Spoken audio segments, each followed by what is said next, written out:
لمن يجب إعطاء زكاة الفطرة؟ وهل يجب إعلام المستلم بأنها صدقة عليه؟ أولا هي إعطاؤها علما للفقراء، إحنا العوام ندفعها علما، ندفعها للفقراء العوام، يعني ما يصير نعطيها للسادة. زكاة الفطرة لا تعطى إلى السادة بل تعطى إلى العوام، والشخص اللي نعطيه زكاة فطرة هذا هم لازم بشروط، من الشروط أن يكون فقير، يعني حالته فقيرة. تمام أخواني؟ هذا واحد. اثنين، وأن يكون ملتزما متدينا، يعني يصلي يصوم واضح. أما إذا كان متجاهر بالفسق وكان تارك للصلاة وكان شارب للخمر فهذا يحرم إعطاء الزكاة إليه.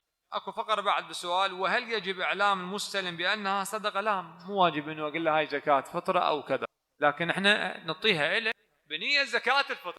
بعد ما فالداعي إنه تقول له هاي زكاة فطرة أو